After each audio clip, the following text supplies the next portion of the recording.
Good morning, students. Today we are going to study English grammar. The chapter number 8, chapter number 9 and chapter number 10 will be covered today. The reason that we are combining these three chapters is because the three chapters have a common topic. The topic today is about sentences, phrases and clauses. The different types of sentences, the different types of phrases and the different types of clauses. Okay, all of them basically constitute a words, and these words are basis of the language, right? So how do we identify which one is a sentence, which one is a phrase, which one is a clause? Till the time you don't have the knowledge of it, you won't be able to use it appropriately in your language, right? So let's have an idea about it. Okay, so that's the chapter number 8. We will start with sentences. A sentence is a group of words that contains a subject, a predicate and makes complete sense by itself. It does not depend on any other word or group of words to do so. Three takeaways from this explanation. The three takeaways are, you will identify a sentence if it has a subject, if it has a predicate, and if it makes complete sense on its own. You don't need any additional words or any extra phrase, sentence or something to make it stand and have sense. Okay, so it has a sense within itself only. Okay, now what do we understand by subject and predicate? You have studied in your previous classes. Still, we will just rewind a bit. By subject we mean the thing or person we are talking about in the sentence is the subject of the sentence, okay, and subject of the verb.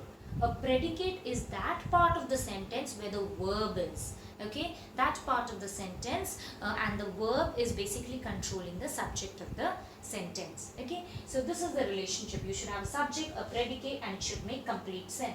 Then it is basically a sentence. Okay, now which are the other criterias? The predicate must contain a finite verb. Now by finite verb we mean that it has a subject. Okay, so a subject is very important. They are not giving weightage to object, but the subject of the sentence needs to be there. And finite verb also means that it tells us the tense and it tells us the number in the sentence. Okay, it tells us what tense we are talking about and whether it is singular or plural. All that information is given. So finite verb is a important criteria. Then only it is a sentence. Sometimes the subject might not be mentioned. It is understood. Now you will think that we have just been told subject is very important because we are having a finite verb, right? But sometimes you will see that there is no subject because that is an implied subject. You know what is the meaning of implied subject? Okay, the subject is not mentioned, but it is but obvious whom we are talking about. This happens, implied subject happens to be there in imperative sentences. Now imperative sentences, children, are basically commands. Okay, some orders passed or command passed, and in that kind of imperative sentence where there is an implied subject, it is not mentioned but we know that what we are talking about, which subject. In that case, there are a few examples. Please sit down. Okay, so there is no subject mentioned over here, but this is still a sentence.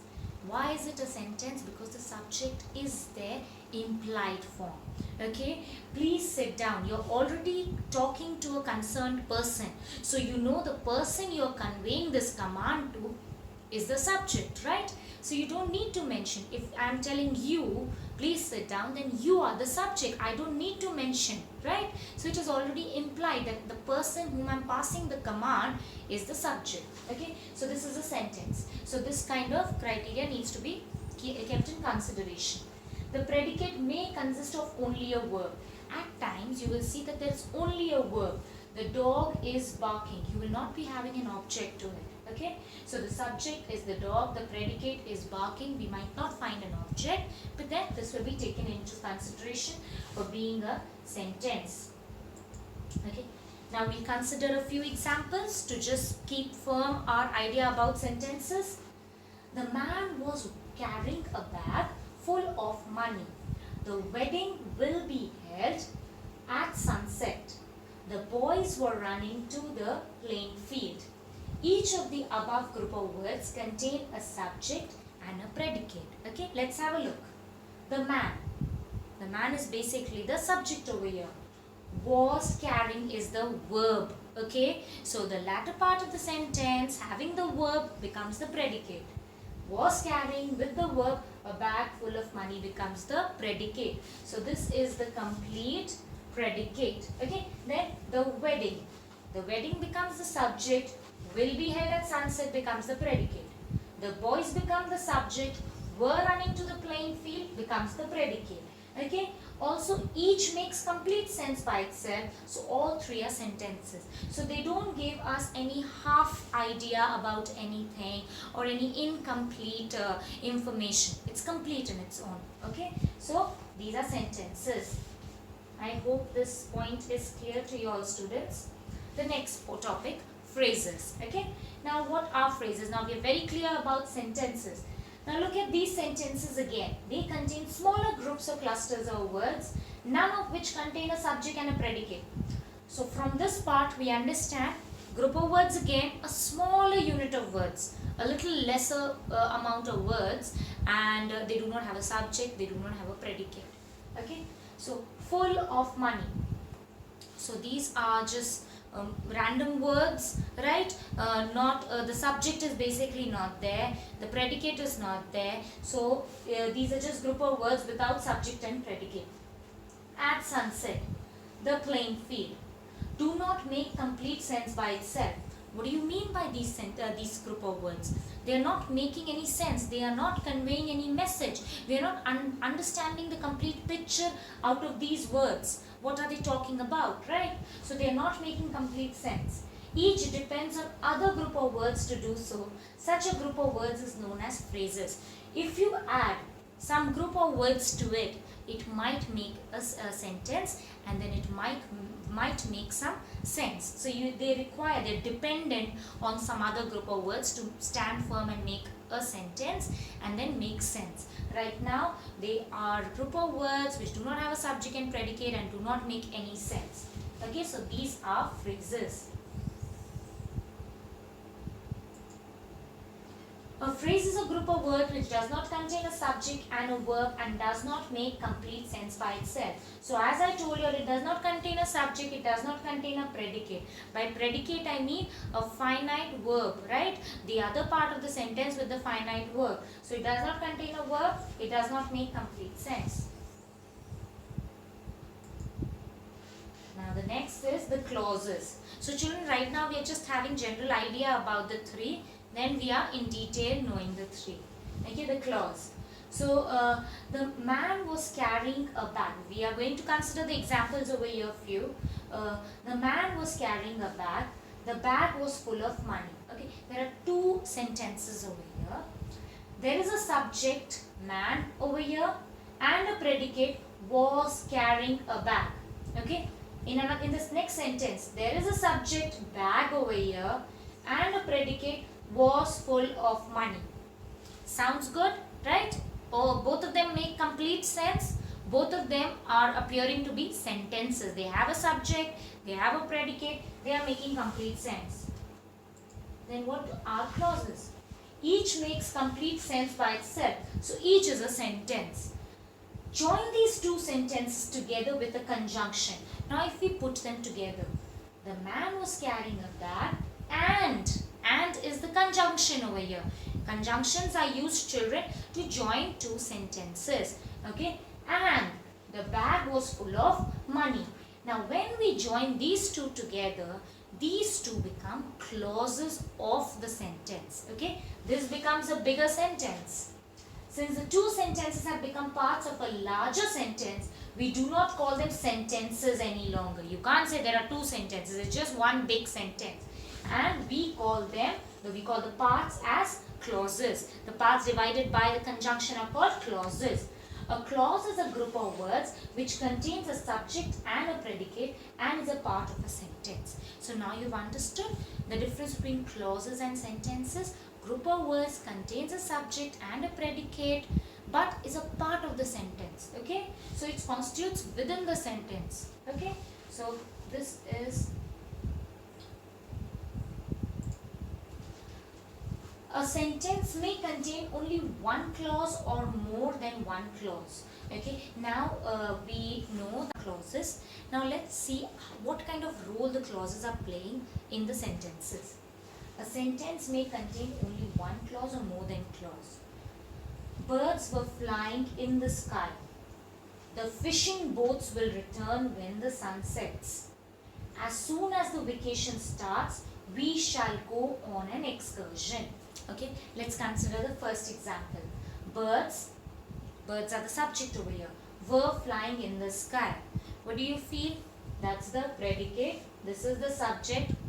How many clauses are there? How many sentences? One sentence. Okay. The fishing boats will return when the sun sets. Okay. So the fishing boats will return. The fishing boat is the subject over here. Will return will become the predicate. So the fishing boat will return is one clause. When the sun sets becomes the next clause. Okay. So when the sun sets is the next clause. As soon as vacation starts, we shall go on an excursion. So the first clause is as soon as vacation starts, we shall go on an excursion is the next clause. So there are two clauses over here, there are two clauses over here, there's a single clause over here. Okay, so at times one single clause is enough, at times there are two clauses required to make a sentence. Okay, let's see the other part. Phrases and clauses. Okay, so how do we understand and identify phrases, or what type of phrase or what type of clauses? So we'll get a brief idea over here. The king sat on a golden throne. So children, if you see this sentence over here, golden is basically an adjective of the noun throne. Okay, so golden is basically qualifying the noun throne. So this is an adjective. Okay, in the next example, the king sat on a throne of gold. Okay, so basically throne is a noun over here, but of gold is the adjective phrase. Okay, it is basically qualifying the noun throne over here. So of gold is the adjective phrase because it does not have a subject, it does not have a predicate, it does not make complete sense on its own. It is basically qualifying the noun. So there are three purposes being done over here. It does not have a subject, does not have a predicate, but it is doing something. It is qualifying, it is telling us something about the noun throne. So it is an adjective phrase. Okay, the king sat on a throne which was made of gold. Okay, so throne which was made of gold is basically giving, has a subject, has a predicate, and this will become a clause. Okay, it will become an adjective clause. Why an adjective clause? Because over here we are getting to know about throne. It is qualifying the noun throne, but it has a subject. Which is the subject? Was made of gold is the predicate. Okay, so this is an adjective clause. Here are some more examples. Hari reached the station late. Okay, so over here children, late is the adverb. It is basically telling us about the action of reaching the station. It is qualifying the verb. So late over here is the adverb. Okay, the next one. Hari could not reach the station in time and missed the train. Okay, so over here Hari is the subject. Okay, could not reach the station becomes the predicate. In time over here is basically not having a subject, not having a predicate, not making complete sense on its own. So this is an adverb phrase. Why is it an adverb phrase? Because it is qualifying the verb, the action of reaching the station, not reaching the station. Okay, then we have Hari reached the station when the train had already left. Okay, so Hari is the subject, reach the station is the predicate. When the train had already left, the train, again the subject, had already left as the predicate. So this is basically another part of the sentence which is having the subject and the predicate and is qualifying the verb reached of the sentence. then this is basically an adverb clause. Okay children, so we've had an idea about adjective, adverb, about their phrasal form, about the form of clauses. Okay, let's see some other examples.